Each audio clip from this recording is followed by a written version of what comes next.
Thank you so much for joining us, Tessie. We are really excited to be able to speak to you and Chanton today. I'm going to explain to the students a little bit of how this is going to go. Um, we're going to talk with Tessie for about 15 minutes. And then, hold on, just let everyone else join in. I was just saying to those of you who've just joined, we're going to talk to Tessie for about 15 minutes until 10:30. And we've already got a call established with Chanton, and Tessie and Chanton will talk for a little bit then. And I think, if I'm not mistaken, Tessie, he has 3 tries or 3 phone calls that he can make. Yeah. And we'll have you also, you students, able to ask questions. And so the way we want to do that is for you to put your questions in the chat box that Tessie is going to be monitoring.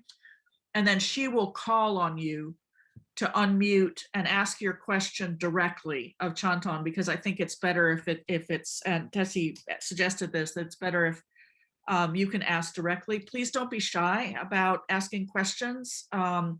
I sent around the kind of the framework for the questions, how we want to be respectful, but I think this is a great opportunity to hear about something and to engage with someone who is literally on lockdown all the time, and somebody who has experienced the U.S. justice system in a way that very few people have, but unfortunately too many people have at the same time.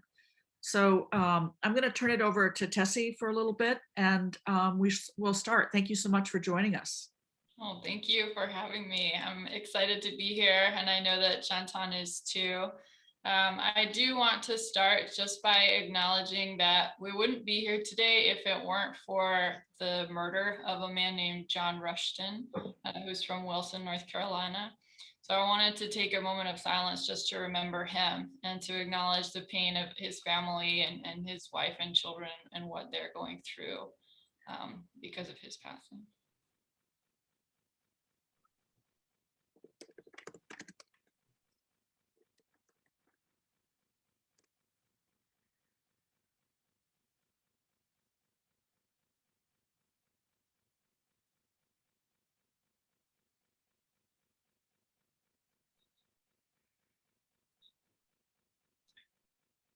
Okay, so I'm going to explain a little bit of the setup today.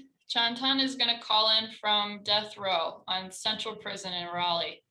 He's going to call in for 15 minutes because after 15 minutes, the prison will cut off the phone and you're going to hear a warning. It will say you have 60 seconds remaining, you have 30 seconds remaining, and then the line will go dead.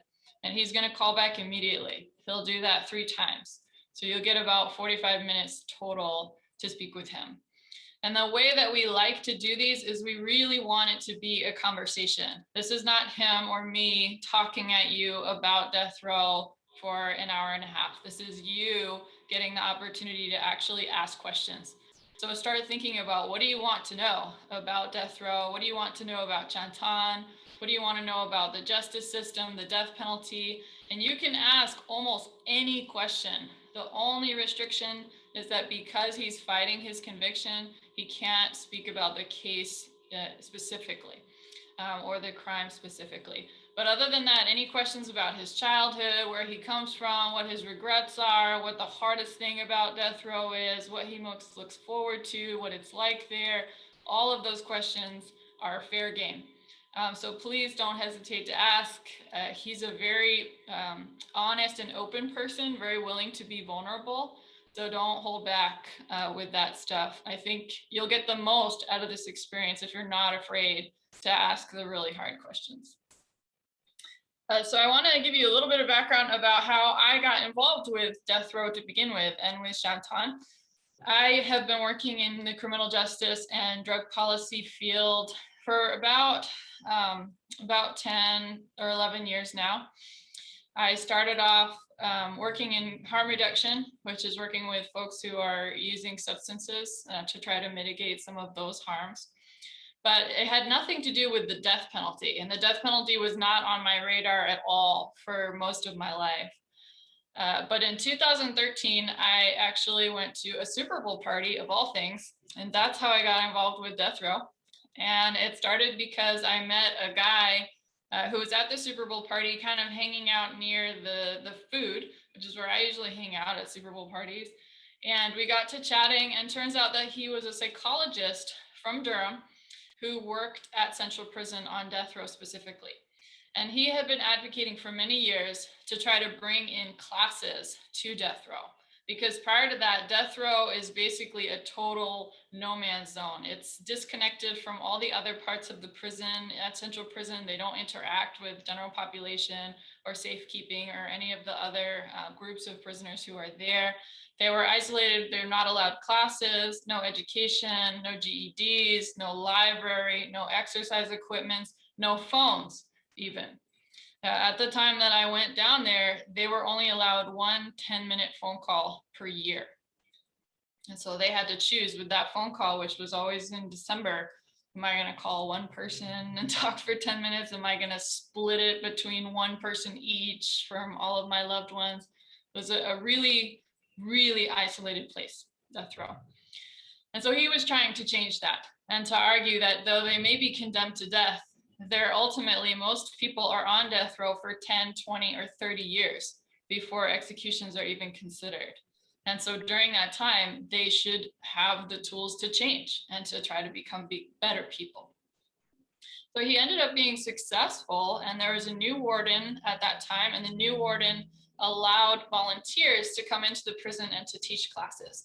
So I was in the first cohort of people who started coming into the prison. I taught a writing class. There were others who were teaching art classes, theater, restorative justice, healing, anger management, yoga, all kinds of different things, meditation. And when I went in, I was really nervous at first. I remember I was like, because when you go into Central Prison and death row, it's like walking into the belly of the beast. You just have to walk down corridor after corridor after corridor. It's like The Shining. And then when you get there, there's this little classroom and everything is red. The men have to wear red jumpsuits to symbolize blood. The walls of death row are painted red. So it's just this really sort of scary, echoey place. And I went in there and I sat down in this classroom with about 24 men in a semicircle. There are about 140 total on death row, but it was 24 or so who had signed up for this writing class. And for a while, we were just kind of looking at each other like, why are you here? I think I was sizing them up and they were sizing me up. But the class ended up being an amazing experience because they were writing about how they came to prison, what went wrong in their lives that brought them there, and how had they grown and changed since they had been there. So we were writing about these things, and I really got to know them on a level far above the stereotypes that we have about who's on death row and why they're there and what kind of people they are. And I was so moved by the amount of reflection that they had gone through and the change that had clearly happened in them since they had been there, that I wrote a letter to an editorial actually to the News Observer, to the Raleigh News Observer, and I published it in 2014. And basically I said that the people on death row are not who we think they are, and we should rethink our stereotypes. And about a week later, I got a letter from the prison saying that my services were no longer required and the class was canceled. So I was fired from my volunteer job and banned from all the prisons in North Carolina. So after that, I started writing to the guys, and we wrote about everything, about family and faith and freedom and what life was like for them and what they were struggling with and what they looked forward to and what gave them hope. And I got all these incredible letters, and they're really, really good writers. There's so many good writers in there who've never graduated high school, but they're just brilliant. And so I proposed to 4 of them that we put together a book that told those stories. How did you come to death row? What happened in your life? And since you've been there, what have you done to try to find meaning despite the fact that you're looking at potential execution? So that's what Crimson Letters is. We published it in 2020. The release date was actually March 12th, 2020. Very significant date in world history now. And it came out, and since then it was immediately banned from the prison. My co-authors had it for about a week before the guards came and confiscated it from their cells and banned it from all the prisons in North Carolina. But it's kind of cool for me because they also banned the new Jim Crow and The Color Purple and I Know Why the Caged Bird Sings. And so for me professionally to be on the list of banned books with those books is like the highlight of my professional career. So since then we've been doing speaking engagements and we've talked across the country. We've even talked internationally to a lot of different groups about what is it like on death row, to try to give people the opportunity to actually interact with someone on death row. Because you can read the book and I can sit up here and talk to you about what people on death row are like, but it's much more a meaningful experience if you can interact and if you can converse and ask questions and have a real conversation with someone on death row. So that is the opportunity that we're bringing to you today. And I hope that you're able to take advantage of it. So if you want to get started, he's going to call in about 2 minutes. And so you can put questions into chat. You can either put the actual question into the chat. You're still going to be the one to ask it, but just to give me an idea of the topics. Or you can just put, I have a question, and I'll call on you and you can ask your question to Chantan directly. It's better to do it that way so that he has an idea from his end on who he's speaking to. So it's not just a void that he's calling into. And it also gives you an opportunity for more personal interaction. You'll find also that at the end, I'm going to talk about a book club that we have where you have an opportunity to meet all 4 of the co-authors. And it's a free book club that we do. We meet for 5 weeks, and at each meeting, one of the co-authors calls in and you get the opportunity to have a conversation with them. And then at the final meeting, we talk about how to get involved with the death penalty or how to get involved with these men specifically to help them with their particular goals. A few things to know about Chantan is he's been on death row for 21 years from Wilson, North Carolina. He maintains that he was wrongfully convicted. So that topic might come up and you're welcome to ask about that. So he's been fighting that conviction for a long time. And after he's done with the call, I can talk a little bit about what that process is like. What is the state of the death penalty right now in North Carolina, and what does fighting a conviction look like, and what are the barriers to it that make it so difficult? So those kinds of things. Does anybody have a question for me about any of this before Chantan calls in? You can just raise your hand if you do, if I can see you. Yeah, or just start talking. Yeah. Start talking.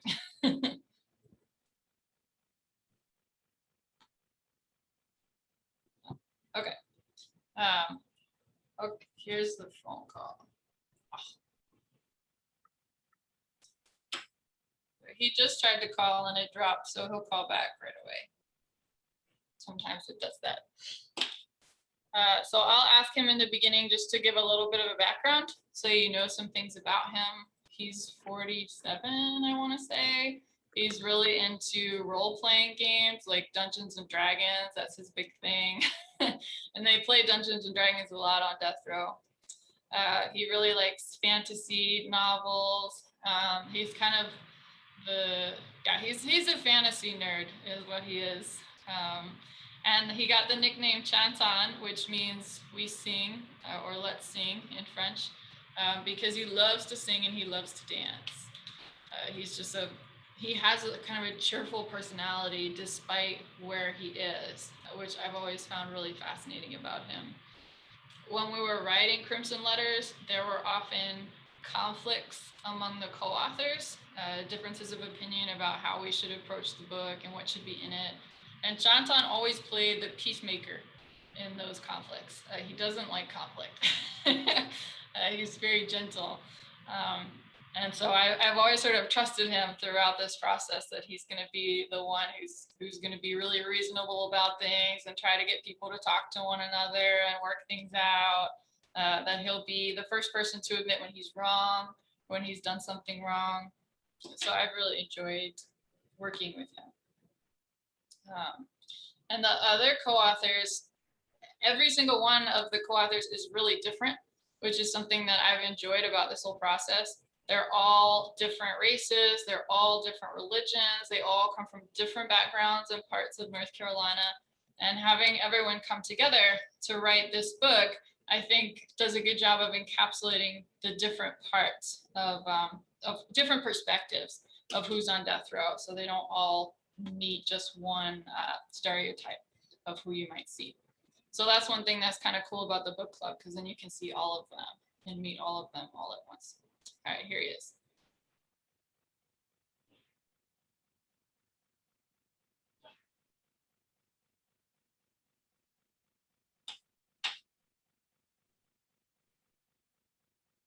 So I'm just gonna type in a few numbers to get him into the meeting. So it'll only take about a minute.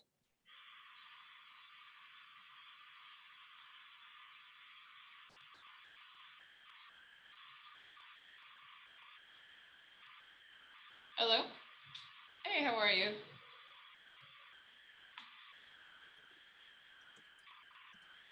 Yeah, there is. I'll put you in. Hang on.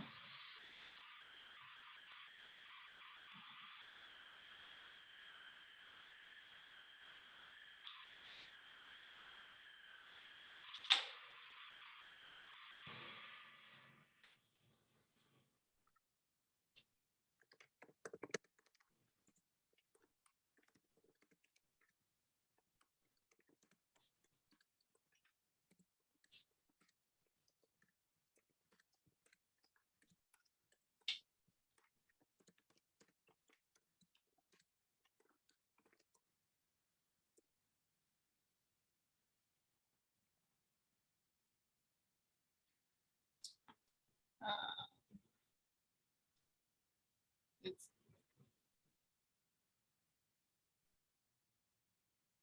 hello. You still there? It's telling me that I'm entering the wrong meeting ID, so let me just go and double check it because I was just in, so it should be fine.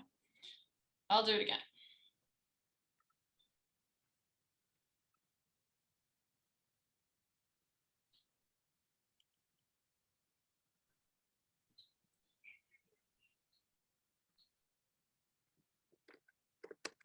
I have the right one.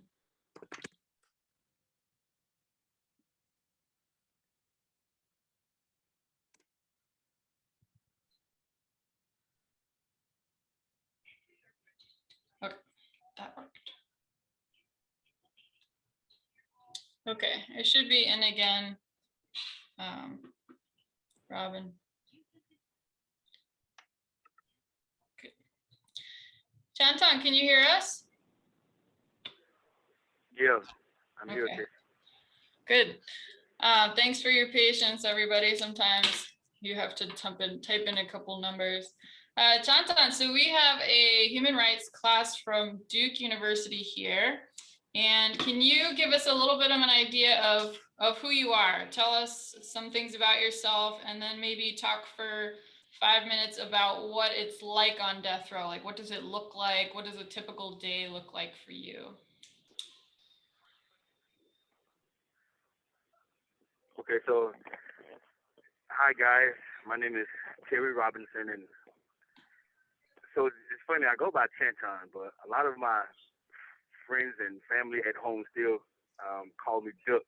In fact, just this morning, a guy from another section of the prison population, he knows me. He sent word by a guy, said, tell my friend Duck that I said hello. So it kind of took me back to just this familiarity with my hometown and all the people that I know. So if you ever hear the word Duck or see that in my writing, it's just a nickname that I grew up with. I'm from Wilson, North Carolina, and I'm 47. I've been in Wilson most of my life, other than my 20 years here on death row. And I don't know much about other places because I haven't had a lot of experience with the other places. And so I truly love Wilson as my hometown, even at times when Wilson didn't always love me back. I have 3 kids and I have 5 grandkids. And just until recently, I've been able to keep in touch with my 2 sons. I haven't had a lot of contact with my daughter, but just recently she and I reconnected and we are working and building towards as healthy a relationship as incarceration will allow. Like I said, I've been here on death row for 20 years. In that time, I've taken on a lot of hobbies and activities, especially like chess. I knew how to play chess before I came here, but I wasn't an avid chess player like I am now. I'm into sports heavy. I'm a huge sports fan. Love college basketball. Can't wait for March Madness. Fortunately for you guys, I am a Tar Heel fan, but man, I love Duke, especially during the NCAA because it's all North Carolina, all ACC. So you guys have a great legacy down there, and I'm well aware. I love to read. I love to write. I love to dance, and I also am a huge role play. I love to play D&D. In fact, we were just playing yesterday, and it just provides such a psychological relief and release from prison that I'll probably be bound to role playing for the rest of my life. And so that's a little about myself. Um, what death row looks like, I guess the infrastructure of death row. So when I was in other general populations, there was always this um, unfamiliarity and this divide that just kind of is just imminent. Like you don't have to really say anything. You have these people from all different states and all different walks of life, and there's these cliques that everybody kind of groups up into, and it's really unfamiliar, and it kind of gives rise to this element of danger. But death row, the difference between that and here is that we've all done time together for the last 15, 20, in some cases 30 years. And so it lends itself to a familiarity that isn't, um, it's not automatic, it's not something that we have worked towards, it's just established. Like when you have poor time with someone for that long, you know a lot of more about them than you do some of your own family members. So the day starts with a lot of routine um, activities. You know, guys, this pattern. Mine is that I usually get up and eat breakfast, and now that we have been on the restrictions, they bring our breakfast trays here, so we don't leave the block as much. And they also bring them really early, like 4 o'clock in the morning. So I eat breakfast and then I go back in my cell. We all have to lock down in our cells until 7 o'clock because the official time for us to be released out of our cells is 7 o'clock in the morning. So I go back in from 4 to 7 and I do some meditation and then I'll write while it's still quiet. And then at 7 o'clock, I just come out and a lot of times I'm still writing, but if I do come out, that's when guys get their coffee um, and their soups and other things. So the morning is just kind of getting started. Therefore, just kind of getting started. And I usually just kind of sit and watch guys go through their daily routines, and then every now and then I would join them, maybe in a game of chess. I try to get any kind of group activities out of the way early so that I can have the later part of the day to work on something productive. And so I'll mingle around for several hours until about count time. We go in at count time. Our dorm is set up where we are in a block. Inside of this pod is 12 cells upstairs on the top tier and 12 cells downstairs. And all the doors are open. We just kind of mingle around the block throughout the day. Some people take on card games. Most people watch TV throughout the day. There's a camaraderie here that's just unspeakable. Like, we're all friends, even when we have disagreements. So most of the day just passes um, without any incident or sometimes any knowledge. Sometimes we just start the day and before you know it, it's kind of gone. It's just gone. And so we just kind of mingle around throughout the day inside of the block. We'll go to recreation. We'll go to canteen. We have to walk to our own canteen. Today I took a visit to the clinic, not the outside clinic, but the hospital here. And that's always a treat because you get to walk and see other places inside the facility, faces that you haven't seen before. And so throughout the day, it kind of goes that way until the later part of the day. We go in for count time and we come back out.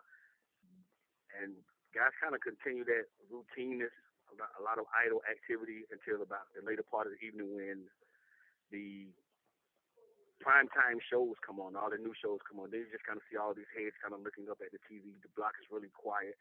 If I'm going to watch some TV, that's usually then between the hours of 8 o'clock and 10 o'clock.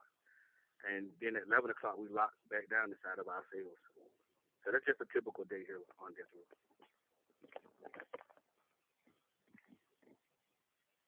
Thank you, Chanton. We have some questions from the students that I'm going to let them ask, but also if you have questions that you'd like to ask of them, start thinking of those, and we'll give you some opportunities to ask them questions too. So we'll start with Zavera. If you could unmute and ask your question, please. Can you hear me? Okay. Yeah. So yeah, thank you so much for being here today. So my question is that how do you continue to maintain this sense of hope in your release despite being where you are for such a long time?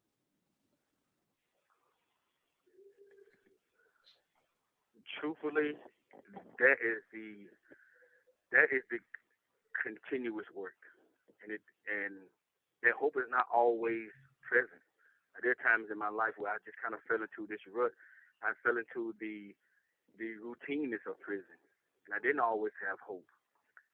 I hear guys say that a lot, but when you are made to do time, when you are facing an adversity for over 2 decades, then sometimes that hope just kind of wanes and just kind of withers away. So there have been moments in my stint here where I have been hopeless, and I didn't always want to admit it. I wasn't always aware of it, but that is the case. But then you see cases where guys get off death row. I mean, in fact, there was this one guy. He was here on death row with us. He knew he had a new trial. He knew that he would be going to another unit in the facility, and he was going to await his new trial. He had no idea that they had dismissed the charges. And 10 minutes later, he was walking out the front door. So for me to see a person on death row and 10 minutes later, he is a civilian now, and he's out front and all these cameras are, those things kind of reestablish and instill hope. But the source of for me to continue to strive and continue to have hope has always been my family. Like, I don't know how to give up because I feel like if I give up on myself, I'm giving up on them. So my life is not just mine to navigate, and I have to push forward and be productive and be the best that I can so that my family can know that I didn't give up. Because in here, legacy, especially with the times when we were having executions, legacy is all you have to push for. So I don't want my legacy to be a hopeless one. Thank you, Chanton. Dr. Kirk. Thank you, Chanton, for coming and talking with us. Really appreciate you taking the time and engaging with the students. I just have a frivolous question, which is talk about some of the books that you're reading and some of your favorite authors. I'm also a science fiction fanatic and write fantasy for young adults. So I'd love to know what you're reading and what you look for to read. So I've always been a reader, and before death row, I had read a lot of different genre of books, a lot of urban. I'd even read some Western books. When I got to death row, I was surprised to see the diversity in reading genres and how, like, some guys who you would never think read romance, they read romance, and especially with the fantasy genre. Like, it's huge here.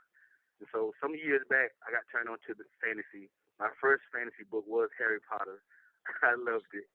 And then I started to really just kind of venture towards this idea of a fantasy world, because fantasy in a place like this is so huge, so pivotal in a sense of escape. And so I love fantasy books. One of my favorite authors his name is David Gemmell, and he writes several books. I've read practically all of his books. But there are other authors that, like R.A. Salvador.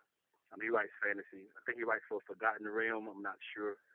But right now, then I have a pen pal who You have 60 seconds remaining. he loves science fiction. And so he sent me this book called The Barberverse.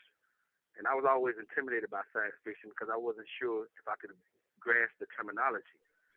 But it's a great book. I love it. And now I'm reading a book called Leviathan Wakes. Actually, I'm reading two books, Leviathan Wakes and one called The Neverwhere. So I love fantasy and other genre books. Thank you. Can you call right back, Shantan? You have 30 seconds remaining. Sure, I can. Thank you. All right. So it'll take him about a minute to call back, and it's possible that the call will go straight into the phone with no interruptions, or I might have to dial in the numbers again. And that's just a connection cell tower thing. But while we're waiting for him, does anybody have any reflections on what he's saying? Is he what you expected? Is there anything that he said that really resonated with you? Or if you have other questions for me, you can ask them also. Yeah, just jump in and ask. I thought what he said about like his life not just being his was really powerful, and how it's very like that community aspect even on death row is very powerful. Like if he gives up hope, then everyone else, like not everyone else will give up hope, but it like it's like a weird reflection to think about, that like their lives are now communal and shared, and that their hope is based on one another, and that like if one person gives up, it kind of brings down everybody. And it makes a lot of sense because they are like in a block together, and it's a very grim setting, but I thought that was very powerful. Yeah. He's calling back, and I do have to type in the numbers, but if more people want to jump in and reflect while I'm doing that, go ahead.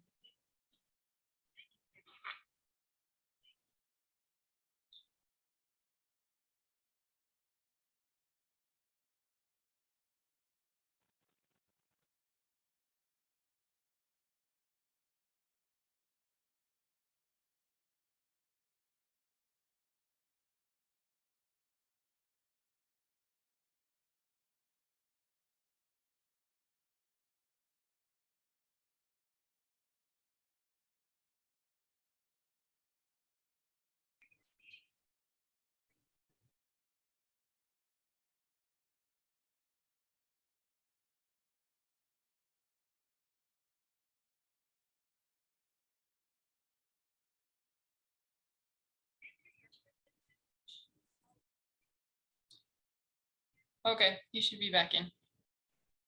Can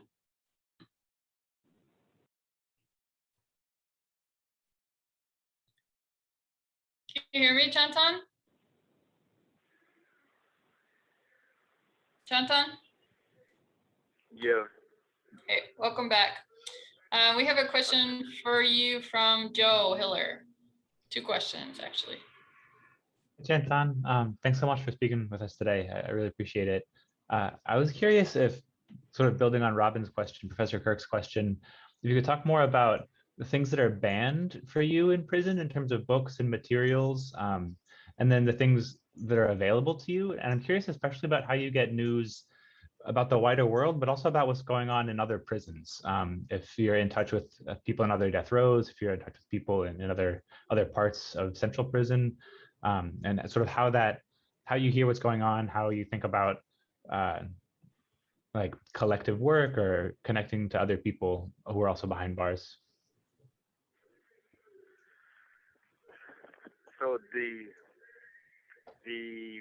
banning policy, it's really strenuous and really strict, and I mean that's to be expected. It's prison, like you really have to monitor the things that come inside of a prison. But books, like there are books on our ban list. They've banned the Bible. like not technically, not officially, but if a book comes in and it's not, so there's a policy that says that our books have to come from a publishing company, like Amazon or something to that effect. If a person violates that and just sends a book from home, regardless of what that book is, even if it's the Bible, they will put that book on the ban list. They will reject the book and it will go onto the ban list. So that's how the Bible is on the ban list. It doesn't mean that we don't have Bibles here, because we do. And I'm sure almost everyone has a Bible in their room and other religious material. But because the policy is so strict, there are other religious items that we are entitled to. Like, for instance, I've always been affiliated with Rastafari. In the last year or so, I've been a practicing Rastafari. And there are certain headwear that we're not allowed. Like, I'm not allowed certain colors of a head. I can only wear a black tam or a brown tam. If it has an emblem on it, then it's rejected. So those things kind of make it hard to effectively practice some of our tenets and beliefs. We aren't allowed chalices unless we are a Wiccan or those things. As far as connecting with other inmates, there's also a policy that says we can't do that unless we are immediate family. So we aren't able to reach out and kind of have this dialogue with other prisoners and connect and kind of enlighten one another and those things because of the policy. It is so strict, so we don't get to connect with other family members. I did have a son one time that was in prison. I wasn't able to write him, but if it's not immediate family, then we're not allowed. What about the news, Shantan? How do you get the news? So we have flat screens. I know flat screens are no big deal to you guys, but I remember when we moved from the analog to the digital, and so we have these two flat screens in our block. We watch everything from Jerry Springer to Guiding Light or Young and the Rest. I think Guiding Light has been canceled, but so we are avid news watchers and TV watchers, and we're always on the news. For instance, there's just been a shooting in Atlanta. A person killed 8 people, and it started this dialogue in the block. Guys were just talking about like that level of hate and what it takes to commit and to see something like that just totally through to kill 8 persons. I think personally, our biggest war is on mental health. I think it always has been. I think people who are capable of something like that, their mental stability and their mental exercise and their mental health has been, to me, it suggests that it's been ignored for quite some time until something like this happens. So we're up on the George Floyd case. That case is now being aired on court TV, and we have great interest in that and how that turns out. So our TV is how we watch the news, and the phone as well, because we'll call home, and if something happens in our hometown or the other guy's hometown, there's always a family member or a friend who's quick to let them know. So the phone right now and the TVs are how we stay up on current events. Thank you. Erin. Yeah. So I have a question about your childhood and then maybe how it informs your conversations with your grandkids. But is there a point in your childhood, we read some of your stories, when you knew or assumed that you would always have a relationship with the carceral state, whether you're inside or on the outside? And did you have that conversation with any adult in your life at the time?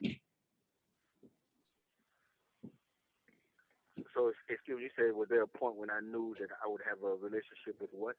The carceral system, whether you'd be inside or whether you'd be dealing with it on the outside. It's kind of hard to explain when you are brought up in an environment where crime is pacified. Like, I saw a lot of people committing crimes, but they were so minimal and so they were misdemeanor offenses, and what it does is condition you to not always see the criminal act in some things that you take place in. So for me, certainly my goal was never prison, that would be, but I never even saw prison in my future. And by then I had already committed a dozen crimes like petty thefts and vandalism and those type of things. But because I had came up in an environment where those things were somewhat acceptable, I would say. I mean, I remember times when a person would come and have this trunk full of clothes, and like all these people would come to the trunk and buy these clothes, and the clothes were stolen. But people wanted to clothe their children for school, and they didn't have the money to go to these stores and buy it. So those things like that kind of conditioned me in a way where I didn't always see the criminal offense. My first crime, I would take accountability and say that I was wrong and I did deserve a penalty. But we didn't start the encounter. We didn't instigate it. There was this me and my friend was fishing. We were both black. It wasn't a private pond, but because it was in a rural area, there was these two younger kids who just felt like this was their territory. This was their pond. And they didn't want us fishing there. And they were white. And they were throwing rocks at us, like big rocks. And we saw them later, a week later, and we confronted them on the highway. We did have a 12-gauge sawed-off. There was no robbery, but we assaulted these guys. And I went to prison for it. So one minute I was just doing petty offenses and thinking that my life would always be on the outside. And the next thing I know, I was on a prison bus to Morganton High Rise at 17. Thank you, Chantan. A question from David. Yes, thank you, Chantan, for being here. I really appreciate being able to talk with you. So, like, my question, you've been on death row for a while, and I was just kind of curious, how do you think, death row changes people? Like, how do you, like, from your experience, like, what have you seen?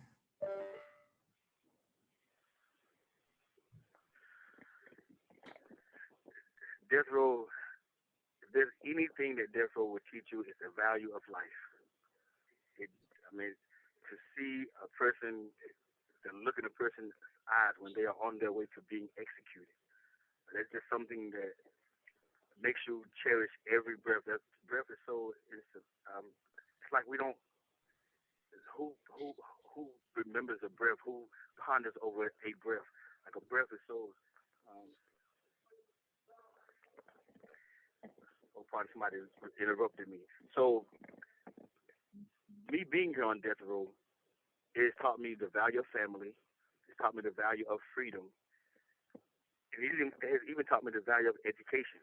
Because I see a lot of guys here who their path here started with them not having the education, not being aware of other options in life. So for me, one thing that really kind of stands out over everything is that being here and seeing a person, I've had friends here who I've seen people who were content with their execution. Like they would say things like, "I found peace and I found God and I'm ready." And I could never fully understand that. But I've also seen guys here who weren't ready, and that sense of helplessness in their eyes, and then not being able to do anything or help that person. It just taught me the value of life. How, when I look back in my past, how many times that I had put myself in situations where I could have been killed and I could have lost my life. And just some of the things that I was participating in where I wasn't thinking about the consequences and the outcome. Now, if I had a shot at freedom, every moment would be spent kind of forwarding and just establishing a life that is not at risk of being taken, because before I wasn't always aware of that. Thank you, Chantan. A question from Ryan. Hi, Chantan. Thank you for coming to talk with us today. My question is, I was just wondering, is there anything from before death row that you missed the most? Is there anything that death row has really like kind of shaped like your thinking or really made you miss from before your time there? It's funny, but the thing I miss most is fishing. I miss fishing. I really miss, because when I was coming up, that's how our family expressed unity and support and love and all the things that a family shares, all the things that a family, all the ways in which we were connected. We would find that during these fishing escapades with my grandma she loved fishing. Like, she'd been fishing from, according to my mom and some of my other aunts, from the time she was little. So I come from a fishing family. And when I was young, sometimes I could be playing with my friends or just being in the house doing little activities, hobbies, and my mom would say, let's go fishing, and everything would just stop. Everything, I'd be so excited because I know I get to see my grandma, I get to see my aunts and my uncle and some of my other cousins, and we would be out there, we would just make a family event of it. And I miss that most. So it's crazy that, I mean, of course I miss my kids, and I miss being able to just drive myself anywhere. This space, because in here the capacity is so limited that just walking to and fro from my room to the day room, like it feels conditioned. You have 60 seconds remaining. So I would love to just jump in the car and drive myself somewhere.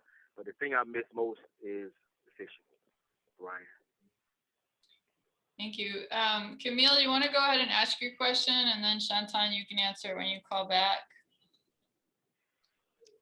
Hi, Chantan. Thanks for coming to talk to us today. My question was, how have you tried to maintain a relationship with your kids, and do they resent you for not being physically You have present 30 in seconds their remaining. lives?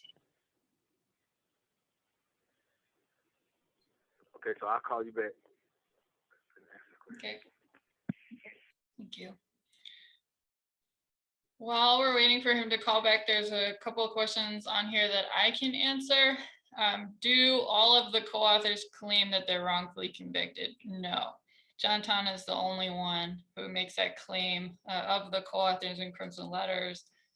I thought when I walked onto death row that everybody was going to say that they were innocent. And I actually found that was wrong. But it's a tricky issue on death row, which is actually unique to death row. And what the unique thing about death row is that every death row conviction is automatically appealed, and those appeals last for decades.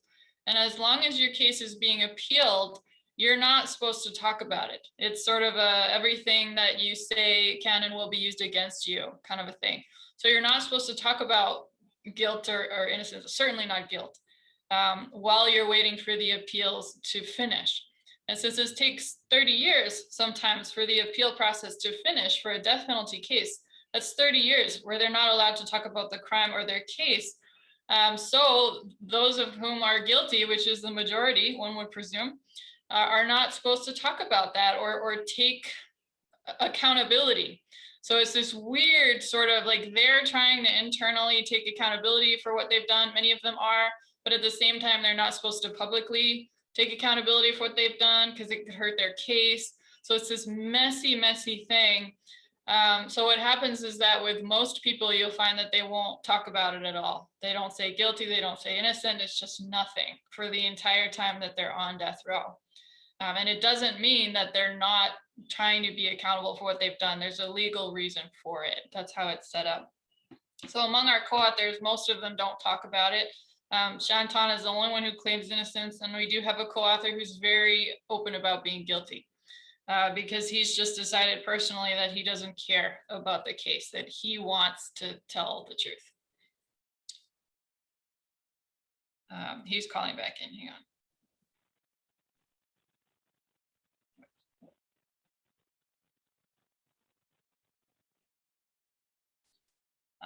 I think the call dropped. He'll call right back again. But that's a really good question, though. Let me see if there's any others that I can answer. I do. You might be wondering why he's allowed to call in, since I had said before that there were no phones on death row. They got phones installed on death row in 2016. So it's a new thing. When I met them, there were no phones. And when we started writing the book, there were no phones. But during the process, they got the phones. And their access to the phones is fairly unlimited. They're not restricted by how many calls they can make, actually. The only reason that Chanton is restricted is because they're sharing one phone among everyone on the pod. And so for him to take up the phone for an hour and a half would be disrespectful to the other guys who want to use the phone. So we've self-imposed a limit of 3 calls out of respect for the other guys. And here he is.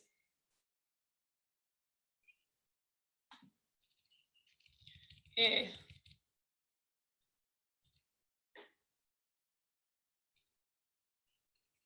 Yeah, it's just, it wasn't going through, but you're here on. I'll get you in.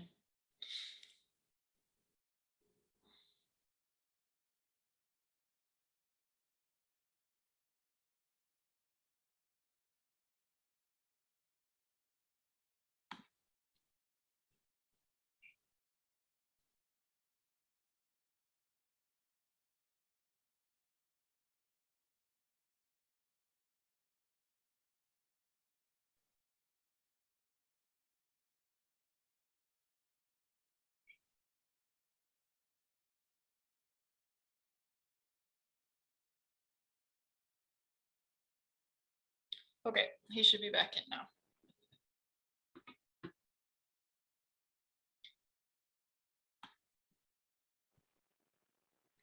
Can you hear me, Chanton? I can. Okay, you can go ahead and answer that last question, please. Okay, so the recording came in on just a piece of it, so I missed them. But I think the question was, how do I maintain relationships with my children, and is there some resentment? So before we had the phones in 2016, I would write whenever I could. My kids, especially my sons, they was kind of coming up in the same environment as I was, which is the streets. And sometimes when you are in the streets, you aren't always available for letters, and certainly writing letters. So I would write them at times when they were younger, but over the years, they never wrote back, and I didn't really expect them to write back.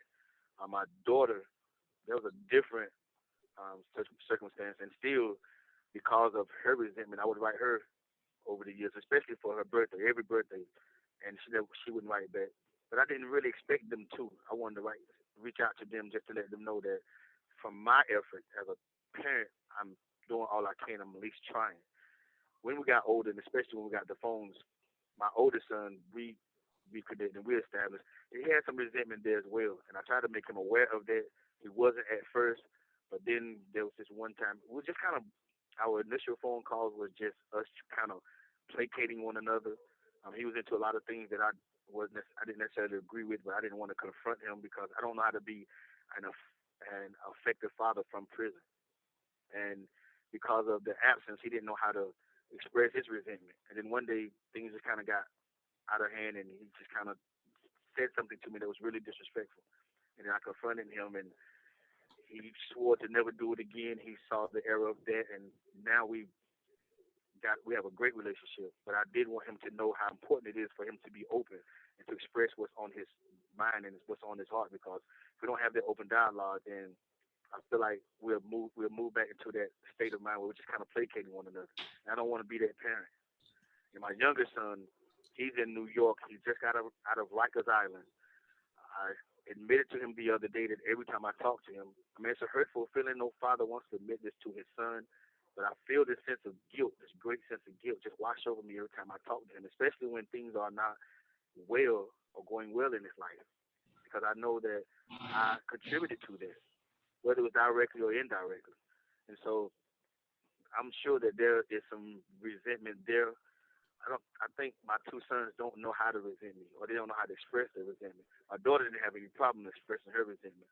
The thing with her was she didn't know how to get past her resentment. She didn't know how to confront it so that we could address it and move on.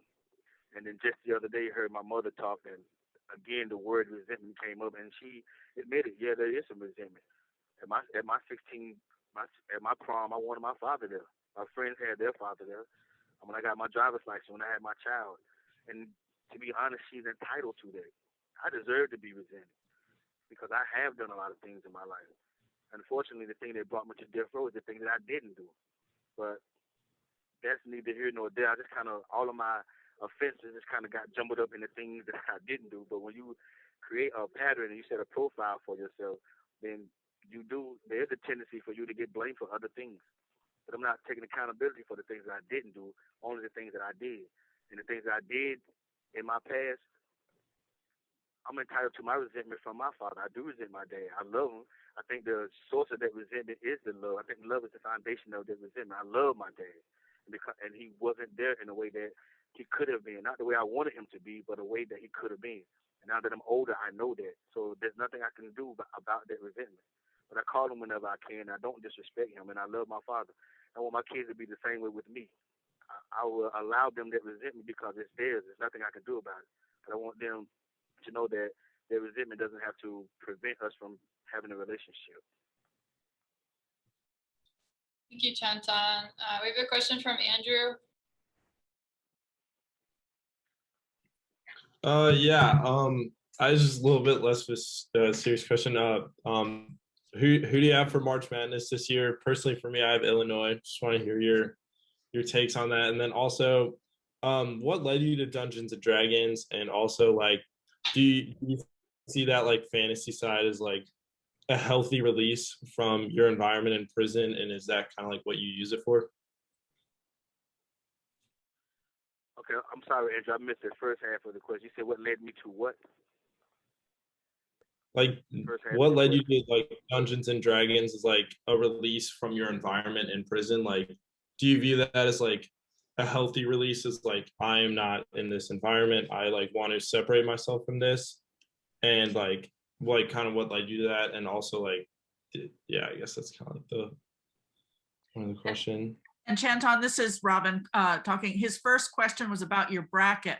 Who do you have for March Madness? Andrew is an Illinois fan for reasons I don't understand. My bracket. I want to pull for my team. We had a rough year this year. So have you guys. I've been following all ACC, so I would have loved to see how the tournament worked out for you guys. I knew that Duke needed to win the ACC so they can get an automatic bid. And I would have loved to see what the NCAA looks like with Duke, because I don't know what the NCAA looks like without them. So I was kind of sad to see that happen, unfortunately. But although I love my Tar Heels, I am a realist. And I don't know if I want to see the Tar Heels win. So let's just say that first. I want to see the Tar Heels win. But my eye is on, I'm going to just kind of I've been watching Illinois. And I think Illinois has a great shot. But there's some strong teams out there, of course, and I would love to see Virginia go a long way. But right now, my eye is on Illinois. And as far as the Dungeons and Dragons, so we're not unfamiliar with role playing, because all the games like Trouble and Monopoly and those things, they're just a form of role playing. Dungeons and Dragons is more of an extensive version of role playing, but I wasn't not used to playing. I just had never played to that extent. So I was here for some years, and I got locked up for something. It was a minor offense. I only did 10 days on lockup, but when I came back, I'd never heard of Dungeons and Dragons, and the guys were kind of grouped up in this corner, and they had these papers out, and some guys were sitting Indian style, and it was just kind of ad-libbing, and there was this narration, and I was like, what's going on? And what made me pay attention is that some of my card players, I was an avid gambler. I played cards every day, every single day. I couldn't get a card game because some of my players were playing D&D. And so it made me pay attention and kind of focus and see what was going on. And for a while, I kind of, I was against it, like vocally, because I really wanted to play cards. Once I seen that I could not pull them away from the role playing, then I kind of I would come by every now and then, just stop and listen to what was going on. And I would hear this guy talking about caves and elves and magic, and the guys in their eyes, they would be so excited that they didn't pay me attention. They wouldn't even know that I was present. And then one day he included me in a battle. I didn't know what I was doing, but every time I would spin this wheel, he would narrate what was happening. And I started to get this sense of being it was this dragon they was fighting. I was the actual dragon. And I was getting this sense of being the dragon, you know?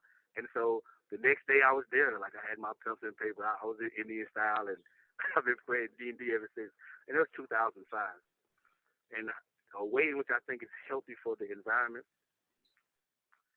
I mean, some environments are great. I mean, like a home type of environment, or when you're vacationing. But sometimes even work can be a drag. And sometimes you're just kind of stuck in your cubicle and just want to be anywhere else but there. So you can imagine what death row was like. I always want to be somewhere else. We always want to be somewhere else. And role playing gave us that. So in this sense, it's such a huge help to our mental health, especially because it's therapeutic. It is so therapeutic. Whenever I'm tired of being on death row, I just go start a game, and I'm not on death row anymore. So I think that it lends itself in that way to the environment, especially death row, because it provides an escape that isn't available in any other sense. Thank you, Chantan. A question from Ashley. Yeah, first of all, I just wanted to express my extreme gratitude and respect for you and send you a big, big thank you for coming to talk to us. I think collectively as a group, the majority of us want to make a really big change in the world, and your story continues to inspire us to do so. So beforehand, you had mentioned that you guys were all friends, but have you ever felt that your life was put into jeopardy because of other residents at death row? And similarly, you had talked about the value of your family. So I was wondering the feelings that were associated when you were reconnecting with your children. Thank you so much.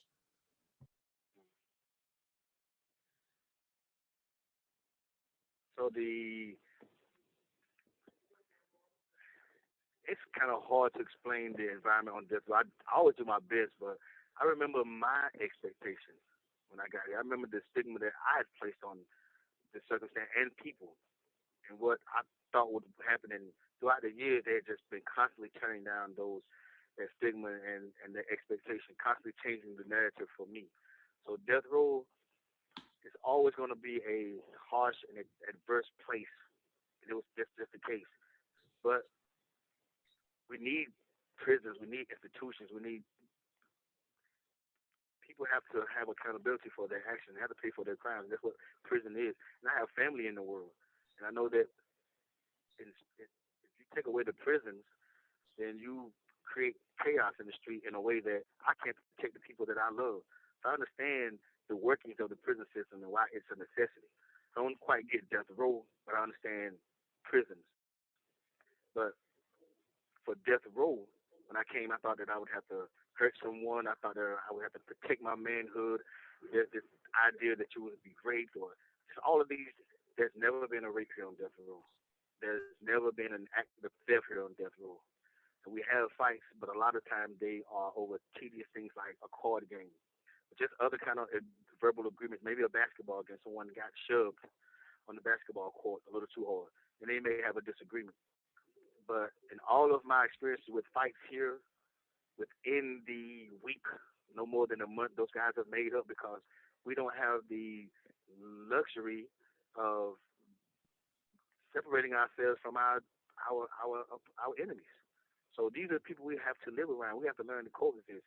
So in that way, death row it instills some social skills because it teaches us that we can't always just separate ourselves from the people that we're not crazy about. We have to learn to live with those people even when we don't love them. So here we are all the best of friends. We just aren't enemies.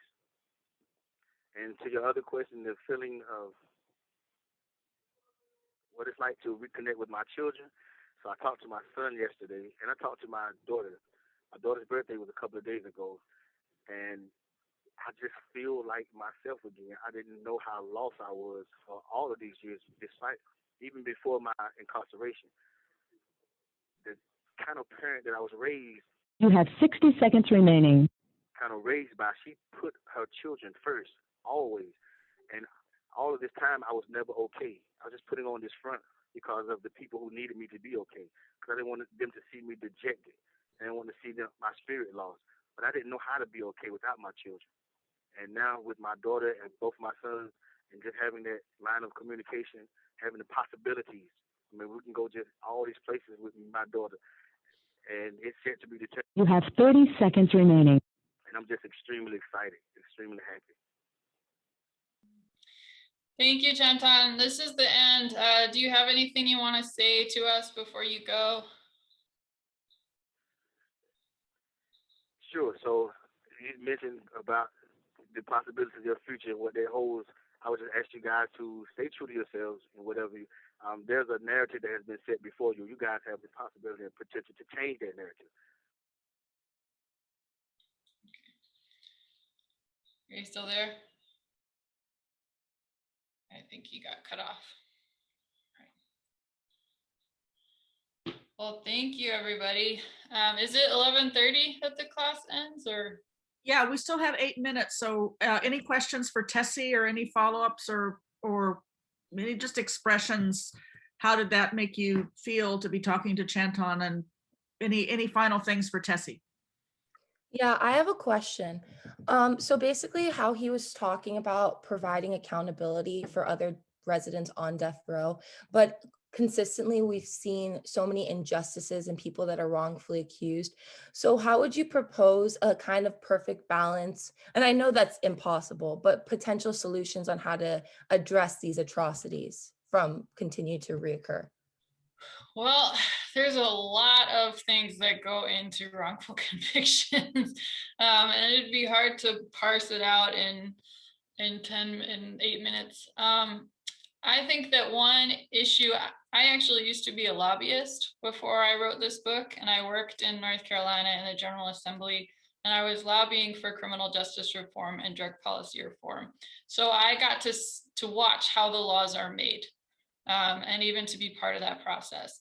And for me, one of the things that was most striking, and I think that leads to the majority of these wrongful convictions and other issues within the criminal justice system, is that there's so much politics tied up in it.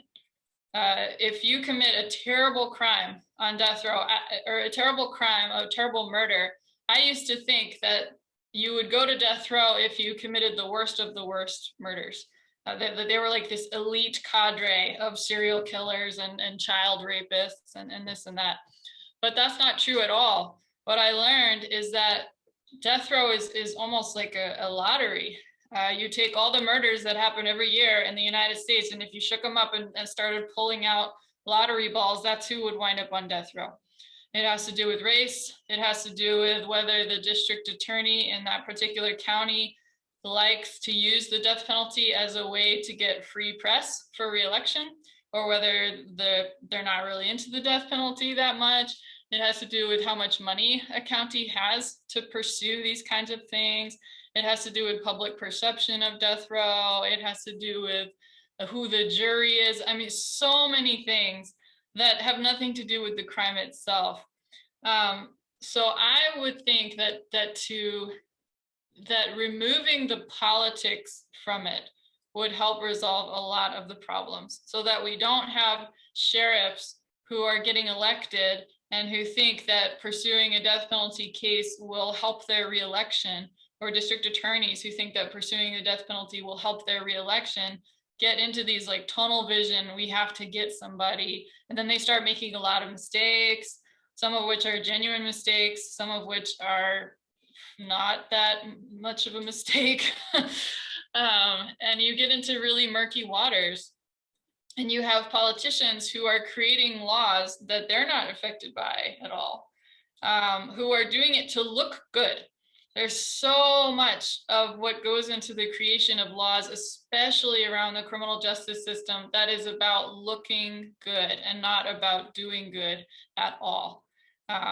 We'll introduce this bill because it will help me get bigger donors for my reelection campaign. And we'll pursue the death penalty with this person because it will be good, free press coverage for my reelection campaign. And those calculations are what people are thinking when they're inventing laws. They're not necessarily thinking about public safety at all, or what would be the best course of action or the wisest decision. It's like, how will this look for me personally, or for my political party? So that's what I would do to change. Definitely learning about who's on death row and who's not was shocking for me.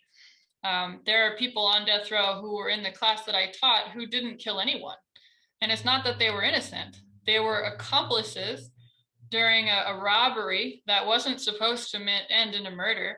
And then someone else made a mistake during the robbery and ended up killing someone. And in all the cases where I had a student who was in this situation, the non-killer, the accomplice, went to death row and the actual killer did not. So you've got these like wild, nonsensical things that happen with death row and out that should be changed. Good question. We have time for one more. Anyone got a quickie that they want to slide in here?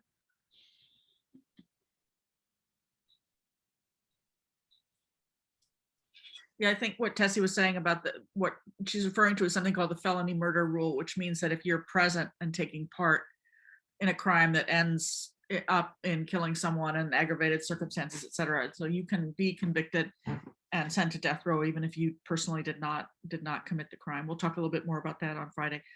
Anyone else? I'll close it here. If not, oh, Ryan, go ahead. Yeah, I just had a question. So I know that the book that we read before coming here was recently released. So I'm just wondering if you could talk about anything that you're trying to work for the future, or anything you're working on now. Yeah. So we're working on a new version of Crimson Letters that's going to be released in the summer, and it's got added essays in it. So it's the same book, but there's more. And what we're trying to do with the second version is to tackle the ethical dilemmas that we faced when we were writing the book, because there were a lot. And you may notice from reading that book that it doesn't mention that Shantan is fighting a wrongful conviction, because that was actually an ethical issue that we grappled with a lot as we were putting out the book. Like, are people going to believe him when he says that he didn't do it? And what is the truth? I wasn't there when the murder happened. I don't even know for sure. So we were facing all of these ethical dilemmas and what should we do and how much should we say, and sort of the weighing the message of the book overall and the credibility of the book overall over Chantan's right to speak truth as he sees it or as he knows it. And so that's going to be in the new version, like what my reaction was when he first told me that he was innocent, and what the conversation between us was like in the roughly 4 or 5 years it took for us to actually come out publicly and talk about it. So you'll see that in that version. And I would, let me put I'll put in the chat where you can get you haven't read the whole book, have you? You read, what did you read? A selection of it, like focused on Chanton's work. Yeah, okay. So I can send you the link for the whole thing. And then also for the book club, like I said, if you want to read, if you want to meet the other guys in the exact same way as you met Chantan, it's a Zoom meeting and we all call in and he's on the guy is on the call and it's a conversation. The book club is usually small and intimate, like about 10 people. So you get more of an opportunity to ask lots of questions and to have a conversation with each one of them and kind of get to know them. So it's totally free. Would love to have you guys there. And thanks so much for just being interested in this topic and for letting me come in and talk about it. Really enjoyed it. Tessie, we really appreciate you taking the time and patience to do this, and we'll talk about it more on Friday, but I'm also going to send everyone, I'll resend these links, but also Chanton's address, so if you want to send him a letter, you will be able to do that, maybe initiate a conversation via mail. But thank you so much, and see you all on Friday. Thank you. Thank you. Thank you.